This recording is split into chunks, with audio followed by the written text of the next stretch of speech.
पूरा करना चाहिए। तो जाकर के पहले जाकर के बैठे थे तो एक पेड़ था, सबसे पहले उन्हें आम का पेड़ मिला तो बोला हम में जो है फल फूल नहीं आते, जाकर के जगन्नाथ जी से कह देना कि हम में फूल फूल आने लग जाए। जाकर के बोले, फिर जाकर के आगे देखता कि ताल तलैया है, दो भरी हुई, लेकिन उनका पानी जो है कोई पीता नहीं है, भाई आपस में मिलती भी नहीं है दोनों। वो जाकर के वहाँ देखता कि सर्फ जो है बामी में आधा देखा, बोले हमारा भी जाकर के जगन्नाथ तो आधा सर्फ जो है अटका ना बिल में जा रहा ना बामी में जा रहा, बामी जा रहा। तो उन्होंने सारा जगन्नाथ जी से भगवान से ऊंचाई बने को बोले जाकर के उनसे कह देना पूर्ण जन्म की दोनों सोते हैं, एक दूसरे का जन्म जल मिला दे कि तुमने जीवन भर संकट झेला, अभी तुम संकट झेले रहे है। तो वो सोते में कुछ ही मान ले, जो झगड़ा करे वो दोबारा झगड़ा कोई भी हो तो जाकर के बोले इनको जाकर पानी पिला देना, इनका कल्याण हो जाएगा। बोले इसने वो सर्फ जो है, बोले इसने किसी का काम जो है नहीं बनने दिया, इसका कोई का किसी की शादी विवाह हो रही, किसी का कुछ काम हो रहा, तो इसलिए जो है हमेशा जो है विघ्न डाला है, इसलिए झटका पड़ा हुआ है, इधर जा रहा उधर जा रहा। जो बोले आम का वृक्ष है, बोले इसने भी पूर्व जन्म से अपने जो है बच्चों से दुराग्रह किया, अपने जेठ बच्चों से जेठ के बच्चों से अपने उनसे दुराग्रह किया, सबसे जीवन बड़े परेशानी उनके दुराग्रह करती गई, इसलिए जो आज है ये फूल रही है और ना ये फल रही है परेशानी से। दूसरों के बच्चों को भी जहर दे के मार दिया है, आज इसको जो कोई फल रही है तो परेशानी है। तो जाकर के जगन्नाथ जी भगवान ऐसे हैं कि उनको जो है दर्शन करने से सब पाप नष्ट हो जाते हैं और मनोवांछित फल की प्राप्त। जगन्नाथ का भाग और जगत पसारे हाँ, बोल अन्नपूर्णा मैया की जय हो। ऐसे जो है गणेश जी के जो जब पहुँचते हैं तो बोले बोले शादी के पहले गणेश जी को तो झगड़ा ना हो गए, तो झगड़ा पर कितनी बात पड़ गई। गणेश जी बोले पहले शादी हमारे गणेश जी की शादी होगी, वो क्या है पहले कार्तिक जी की शादी होगी। तो बोले शादी तो शादी किसी की हो जाए, शादी होने से में तो मेरी इनकी शादी इसे में सारा जीवन निकल जाएगा, तो शादी नहीं हो पाएगी। तो अब शादी का उनको देखा, देख करके जो चलते रहे। काफी के बाद में जब नाथ जी आए वो देवता बोले एक स्वयंवर का यात्रा करवाया जाए जिससे गणेश जी की कार्तिक जी का जो है विधान बने। बोले कौन होशियार और कौन कैसा है, तो उन्होंने बताया था कि कार्तिक जी बलवान है और गणेश जी जो है बुद्धिमान है। तो गणेश जी उन्होंने उनको लेकर के जो है क्या करा, पूरे सारी पृथ्वी की परिक्रमा जो सबसे पहले करके आ जाएगा उसी की शादी पहले हो जाएगी। तो उन्होंने फट से जैसे उन्होंने बात सुनी तो जाकर के जो उन्होंने अपने बाण को जो कहते बाण क्या है मयूर, मोर को लिया और मोर पे बैठे नारद जी जैसे 1 2 3 जैसे करी, जैसे उन्होंने मोर अपने उड़ाया और चल दिए। तो गणेश जी ने जैसे जो है चूहा पे बैठे और थोड़ी दूर जैसे ही चला, थोड़ी दूर चल पाया, वो आकर करके सांसें भागने लग गई।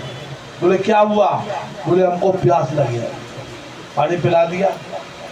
थोड़ी दूर आगे चले, फिर सांस लेने लगे। बोले क्या हुआ, बोले अब भूख लगी आई, भूख लगी आई। तो बोले थोड़ी देर तू इसको खा ले, भूख मिट जाएगी। थोड़ी दूर पर आगे फिर चले, थोड़ी दूर पर आगे चले तो बोले भाई तू मुझको लेके नहीं चल पाएगा, मुझे तो तेरे को लेके ही मुझे को चलना पड़ेगा। तभी ये यात्रा पूरी हुई।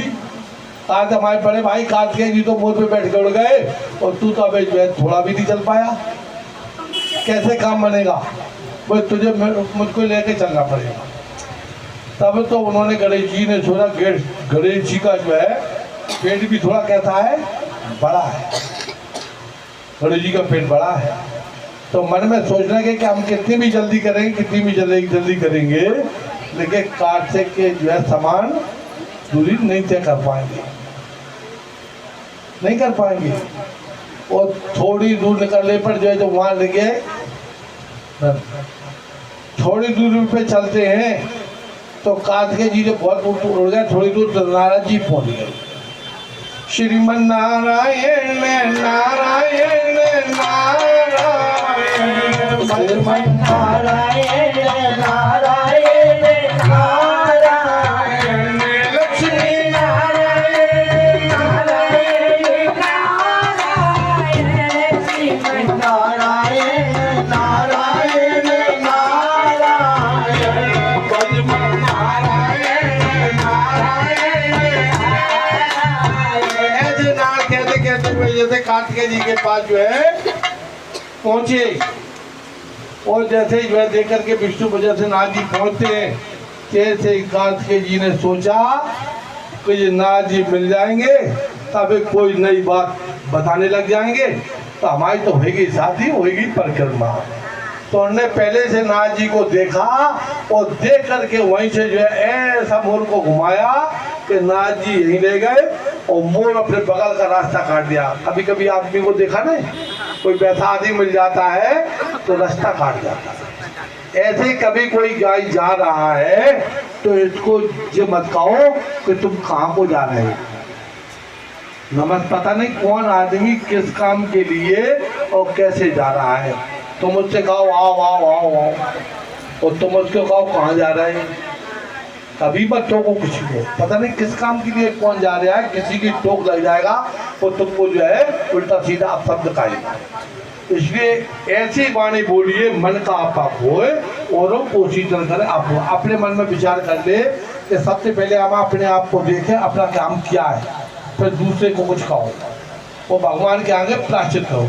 तो उन्होंने हाल काल मोड़ को मोड़ दिया और मोड़ करके जाके आगे घुमा करके मोड़ तुरंत जो है कार्तिकेय जी चले जाते हैं। अब जो आते हैं उनको रास्ते में जो है नाथ जी गणेश जी की पहुंच जाती है। तो देख करके गणेश जी ने उनको साष्टांग प्रणाम किया, नमस्कार किया, उनको दंडवत प्रणाम करते हैं गणेश जी। तो नाथ जी ने मन में विचार किया कि एक तो देखो बड़ा पुत्र था, उसने हमें दे करके नमस्कार कर भी नहीं किया और टेढ़ा भौं करके आराम से निकल गया। तो एक देखो ये छोटे गणपति जी हैं, इनको दुनिया पूछती है तो देखो धन्यवाद नमस्कार प्रणाम कर रहे हैं। तो अपने उन्होंने वहीं से जो है नाथ जी को दर्शन ना किया, भाई चलते बने। नाथ जी तो चले गए। उनने कहा क्या करें, बोले उनके मन में बुद्धि आएगी। बुद्धि की देवता कौन है? बुद्धिमान है। तो उनने कहा संसार में जो है सबसे बड़ी पूजा माँ बाप की पूजा है, सबसे बड़ी जग में माता पिता की पूजा है, इसके बाद में काम ना दूजा है। आकर के आए तो आकर के दोनों माँ बाप को उन्होंने अपने गणेश भगवान को लौटाया, बोले इससे काम चलने वाला नहीं है। तो गणेश जी को भी ले आए और जो है गणेश जी का छुआ भी आ गया, सब कुछ का बाण भी आ गया। आकर के अपने माता पिता के पास में आए, उन्होंने बढ़िया बरगद के नीचे, भोले बाबा बरगद का सुंदर पेड़ था। आज भी जो है आप कुरुक्षेत्र में जाएंगे तो ब्रह्म सरोवर के किनारे वहाँ पे पेड़ वृक्ष था, आप तो पता नहीं के हिसाब से कहीं नहीं है, जहाँ पे श्री कृष्ण भगवान ने गीता का उपदेश दिया अर्जुन को, आज भी जो है वह मौजूद है वो वट वृक्ष। दूसरा आपको जो है सबसे दुनिया में हमने जो वट वृक्ष देखा है, जिला भिंड में बालाजी मंदिर के पास में जसावली गांव है। वहाँ पे एक साल भरे में बड़ा सत्संग होता है और बढ़िया भागवत वो हनुमान जी का मंदिर है। इतना बड़ा हमने बरगद का पेड़ कहीं नहीं देखा। कभी मौका लगे जब वहाँ जाएं तो बरगद का पेड़ जरूर देख के आए, बहुत विशाल पर्वत है। और कभी जो है बगलामुखी माता जब अगर दतिया जाए तो बगलामुखी माता के दर्शन करें, और वहीं पर जो है जो ज्वालागढ़ का जो किला है वहाँ पर जो है आम खो है और दूध खो है। आम खो पे जाएंगे तो जो गुरु अमृतसर गुरु हुए हैं, अमर गुरु वालामिन की कथा आती है, आज भी गुफा बनी हुई है। तो कम से कम 2, 4, 5 से पेड़ हैं, नीचे बढ़िया झरना बह रहा है और वहाँ बढ़िया सुंदर सुंदर लंबे लंबे आम हैं, बढ़िया। और कहीं भी नहीं है, उतनी वहाँ पास में है आम। वहाँ आप कुछ भी खा ले, घर लेके नहीं आ सकते, वहाँ वरदान है, घर लेके आओगे कीड़ा पड़ जाएंगे।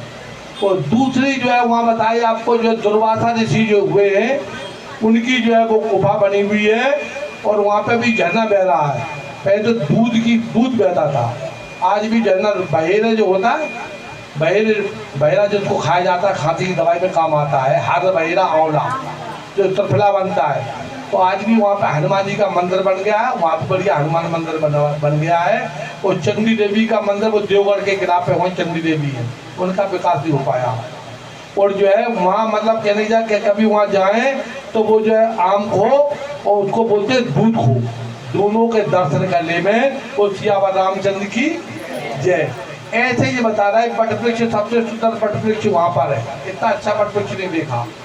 तो बट वृक्ष और इसके बाद में शुक्रताल पे है, शुक्रताल पे गंगा किनारे, तो इनके दर्शन का साक्षात शंकर भगवान के दर्शन हो जाते हैं। और कदम के पेड़ दर्शन करने से विष्णु भगवान दोनों राधा रानी दोनों के दर्शन हो जाते हैं। उनको जाओ परिक्रमा करो और थोड़ा सा उनको स्पर्श कर लो, चरण छू लो। ऐसे बट वृक्ष के पेड़ जाएं। अगर किसी प्रकार का कोई काम नहीं हो रहा है, इतनी महिमा बता रहा है, इसलिए बता रहा है कभी कोई काम नहीं हो रहा है तो आप जो है बट वृक्ष का एक पत्ता लेकर के, दूसरा बट वृक्ष भी वहाँ भी है प्रयागराज में, तो कल्प वृक्ष है, वो कभी उसके पत्ते आगे बढ़ते रहते हैं। तो एक बार इसलिए कथा बता रहे हैं कि जो परेशान है, किसी का काम नहीं हो रहा, वो चाहे शादी का काम हो, कोई बच्चे का काम, किसी प्रकार का हो, कोई भी किसी प्रकार की परेशानी हो, तो आप बरगद के पत्ते पर लिख करके, अगर तुमको लाल चंदन नहीं मिला, थोड़ा सा केसर डाल ले पीला चंदन से, उसको लिख दे में कि हमको ये परेशानी है, और बहते हुए पानी में उसको छोड़